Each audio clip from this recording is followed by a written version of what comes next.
Hello and welcome to Kent Tonight, live on KMTV. I'm Megan Shaw and here are your top stories on Friday the 9th of January. Council tax crunch time as Reform's Kent County leadership unveiled their first budget. We're not directly taking money from reserves to fund this council tax. Decrease, increase, if you know what I mean. Cars swept ashore. Storm Goretti batters the Kent coast, smashing cars and flooding roads. We didn't expect any significant damage, or there was no significant damage forecast, and we were wrong. And the birds are back. Eynsford Wildlife Centre reopens after southern avian flu outbreak. We are here to give people a good day out and be entertaining, but mostly we are here to look after the animals.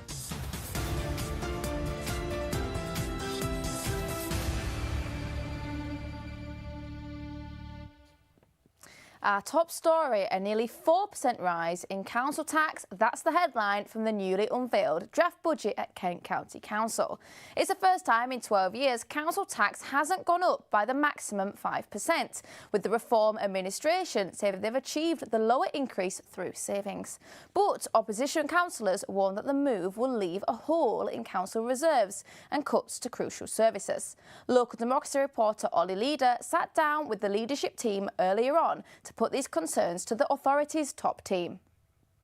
The Reform UK leadership crunching the numbers on their first Kent County Council budget since taking over the authority last May. And with it a 3.99% increase in council tax, lower than the nearly 5% maximum increase that many expected was inevitable.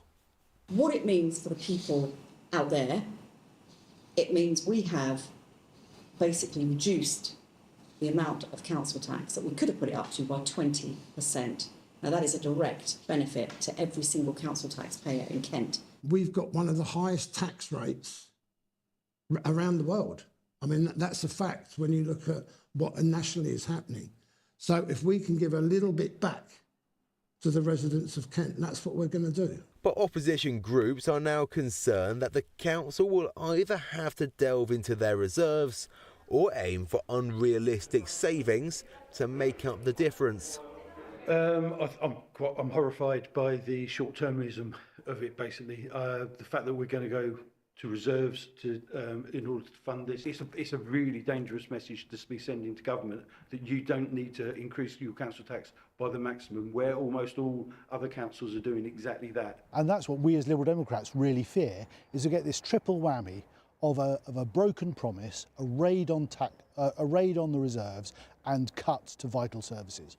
£16 million is being taken from reserves to deliver a balanced budget, alongside £9 million from capital receipts, which come from selling assets like buildings. But the leadership says none of this is to do with their lower than predicted council tax. We knew that to reduce the raise of council tax by 1%, which is what we've done, as in 4.99 to 3.99, we would have to find £10 million worth of savings. So we did. In fact, we found more.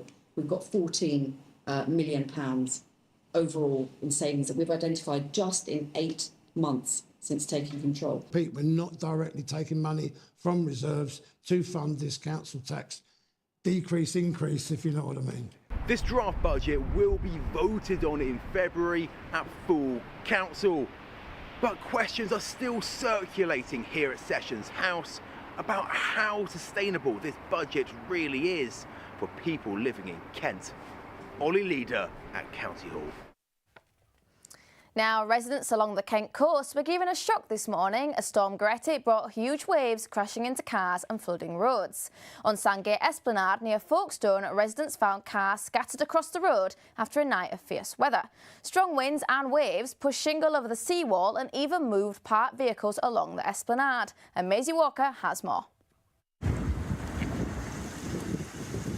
On Sandgate Esplanade near Folkestone, residents faced a morning of flooding and damage after a night of intense weather.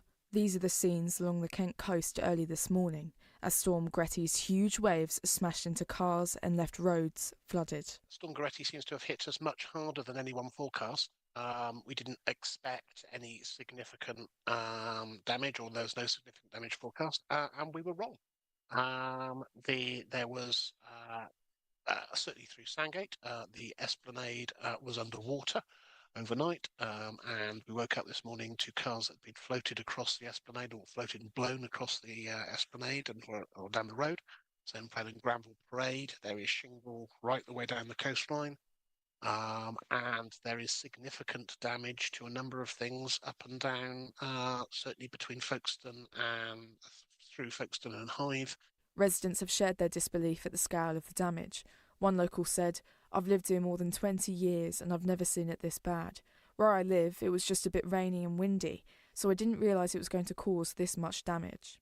The biggest problem that we've had is down at Sandgate, where it seems that half the beach has been washed onto the main road, cars have been moved, etc. So that road is currently closed, which is a main road, as we all know, down there. There are crews on site hastily down there, but of course they need to bring in a lot of equipment to be able to remove all that shingle and make sure the road is safe before we open it. So that is ongoing through this morning. The Met Office has said that while winds are beginning to ease, there may still be large and powerful waves along the coast, and residents are urged to remain cautious. It was a really deep area of low pressure. In fact, it went through its deepening just as it was getting very close to the UK. It went through something called rapid or explosive cyclogenesis, where the centre of the low deepened at such an intense rate that we saw very strong winds and some heavy rain. While the damage caused is significant, there have been no reports of injuries to residents. Clean-up is underway and coastal communities are slowly beginning to recover from Storm Gretty. Maisie Walker for KMTV, Folkestone. And on that note, let's take a look at the weather. It's going to be a cold start for many parts of the county. Highs of 3, heavy rain expected to hit Dover. And in the morning, we'll see sleet and rain over Margate and Dover again, along with temperatures dipping to 1 degree in Royal Tunbridge Wells. It will remain overcast across the county into the afternoon, temperatures reaching 4 degrees in Dartford and Maidstone. And here's your outlook. We can expect rain on Sunday for many parts of the county, highs of 6. Going into next week, it will be cloudy with temperatures peaking between 11 and 10, hopefully an end to the frost and the snow. And after pleading guilty to attempted murder in court yesterday, arrest footage of the man who stabbed an army officer in Brompton has been released, and we can see some of that footage now. Put your hands on your head, mate. Hand on your head. Do not move. As you can see in the footage, Anthony Easton was confronted by officers in Rochester after the attack on Lieutenant Colonel Mark Teaton in 2024. Following Easton's arrest, he was taken to the high-security psychiatric hospital Broadmoor. Along with his guilty plea, he also admitted 2 offences of possessing a bladed article on the same occasion. Easton is expected to be sentenced at the end of a 3-day hearing starting on February the 9th. Next, dramatic footage shows the moment 2 men were stopped in the tracks by armed police on the A2 following a senseless stabbing. Andrew Wedderburn and John Anderson arrived at Chatham Hill on April 20th last year, where they approached a man believed to be involved in a previous dispute.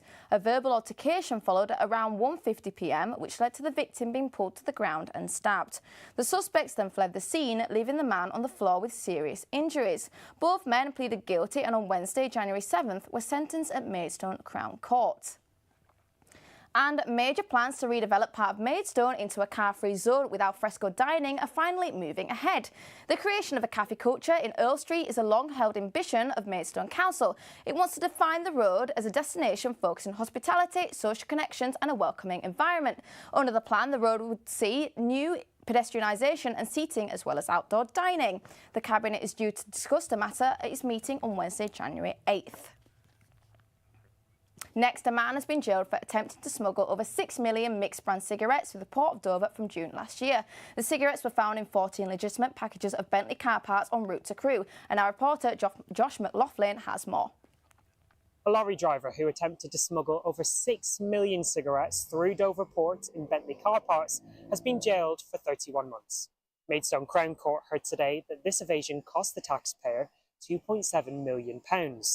Andrew Silavatnyuk, a 34-year-old man from Brest in Belarus, was first stopped by Border Force officers at Dover. Prosecutor Rajesh Pabri told court that as officers examined Silavatnyuk's lorry, a cable tie on the front plate bracket was spotted and caused suspicion. A search then revealed mismatched number plates, port documents only used by Border Force officers in the driver's cab, and over 6 million mixed brand cigarettes hidden in freight boxes in the trailer. Silavahnyuk was then arrested and cautioned, later replying no comment when being questioned. 2 phones, 1 tablet, 4 SIM cards and a tachograph, a device used to track a vehicle's journey, were also found damaged. Judge Stevenson said that this is the second such case that he's had to deal with, and that it was clear to him that those above Silavahnyuk were responsible, but that Silavahnyuk was motivated by personal financial gain and that disposing of his phone was a serious factor. Silavahnyuk's defence, Robert Levick, described him as a man of good character, no criminal record, and with a young family back in Belarus, asking the judge to take all of this into account. He first pleaded not guilty here back on September 2nd last year, but later admitted to the charge, leading to a reduced sentence from the judge. Now sentenced to serve 31 months, Silavahnyuk's required to serve just over 12. The judge said that he will then be released on licence to serve the rest within the community, but may be subject to immigration detention and removal. Josh McLaughlin there. Now it's time for a quick break, but coming up we've got plenty more, including hearing about an exhibition in Dover and the reopening of an animal sanctuary in Ainsford. All that and more after the break.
Hello and welcome back to Kent Tonight, live here on KMTV.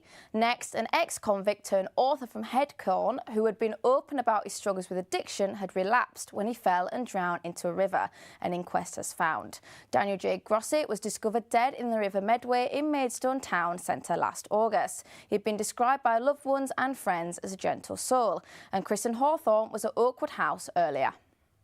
The inquest was held for Daniel Grosset at Oakwood House in Maidstone. The inquest heard that he was found dead at the scene after being pulled out of the River Medway. The coroner for Kent and Medway, Ian Potter, concluded the inquest, stating that despite valiant efforts to keep clean, Daniel Grosset relapsed. He added that his use of drugs such as cocaine and spice that was found in his system is likely to have altered his cognition and behaviour, causing him to fall backwards into the River Medway. He said there's no evidence to suggest that Daniel Grosset intended to end his life, and no evidence that there was any third-party involvement. He offers his sincere and genuine condolences for the family's loss. Kristen Hawthorne for KMTV, Maidstone.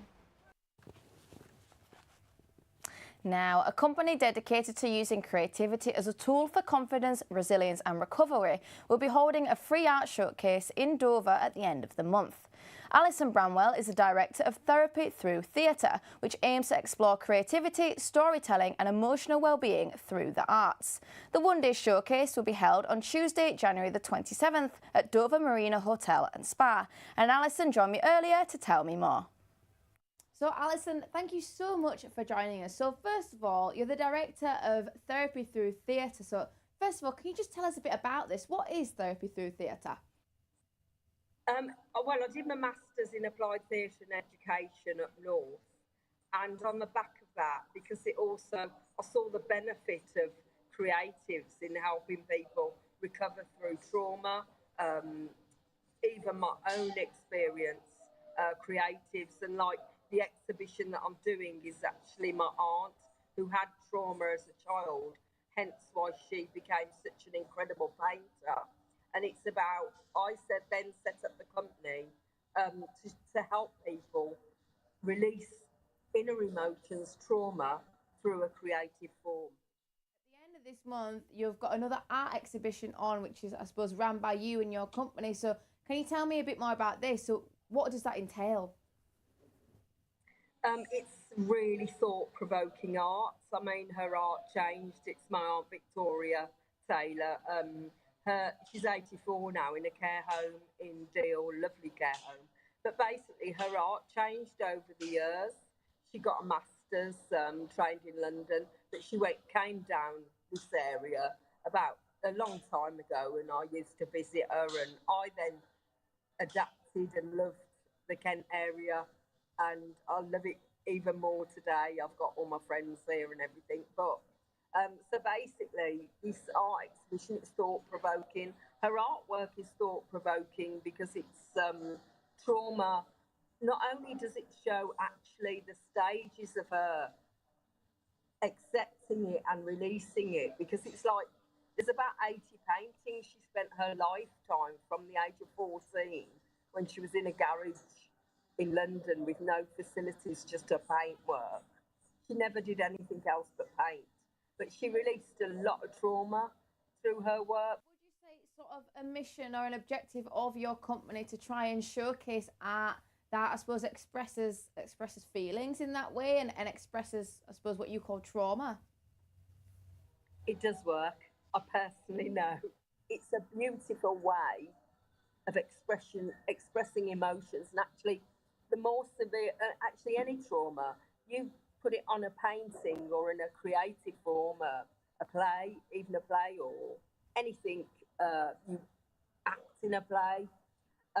It's such a release, and the emotions are so much more powerful because it shows the emotion behind that trauma. And this exhibition, this Victoria Taylor exhibition, is in Dover on the 27th of January, I believe. Correct me if I'm wrong. So after this, what is next? What's on the horizon for you and Therapy Through Theatre? So my future going forward, definitely the discos I'm going to explore and the plays, anything that's thrown at me as well. I would like to work with the SEN, autistic and ADHD adults and children as well, because that goes really well and it's such a positive, powerful influence what I do, and I know it is. I've seen it within a day. And as the first week of the new year comes to a close, it also marks transfer season. And here in Kent, scouts have been watching games, writing reports and feeding the rumour mill. We'll bring you all the news on the ones to watch and who Gillingham have their eye on. And over in rugby, Canterbury are preparing for a return to the league after ending 2025 with a 5-game win streak. Here's Finn McDermott with all your sports news across the county.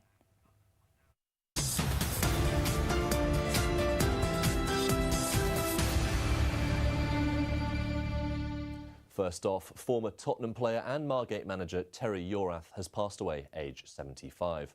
Born in Cardiff, the midfielder came up as an apprentice at Leeds before moves to Coventry, Spurs, Bradford and Swansea, and started his managerial career with Swansea, Wales, Bradford, Cardiff, Lebanon and Sheffield Wednesday before taking the top job at Margate in 2008. His brother Di and nephew Dean had both played at the Isthmian Premier side, and he managed 44 games before resigning the next year. Lloyd Blackman, a player under him at the time, and now. Next, Gillingham are being linked with players up in Scotland, including the Northern Irish international striker Ronan Hale, who currently plays at Ross County. According to the Daily Record, the Gills have had a 5-figure sum rejected by the club, and this comes alongside news that Gillingham won't be paying over the odds for any players during the January transfer window, due in part to their yearly accounts showing they're running at a loss. Aberdeen's Kusini Yengi has also been linked, and a move might be expected this month. Now, Canterbury Rugby Club's head coach Matt Corker is confident the side will rediscover top form swiftly after a long break. The squad ended 2025 on a 5-match winning run and are hopeful to make it 6 as they host Henley Hawks at the weekend. Some argue the Christmas break could have killed their momentum, while others say it's given the players a chance to recover from injuries picked up throughout the campaign. Corker admitted he normally would have been worried about a loss of momentum, saying sometimes it's hard to crank up the machine again and get back to winning ways, but I've got every confidence we'll be ready to go. And finally, a young Kent martial artist has been selected to represent England at a European Karate Championship in Cyprus.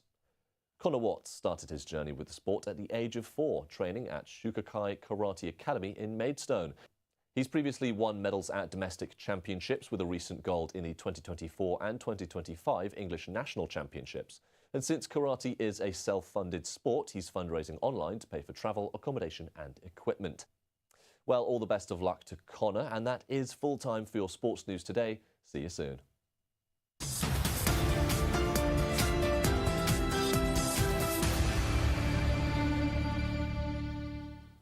And finally, an animal sanctuary in Ainsford will reopen to visitors tomorrow after a temporary closure linked to an outbreak of bird flu.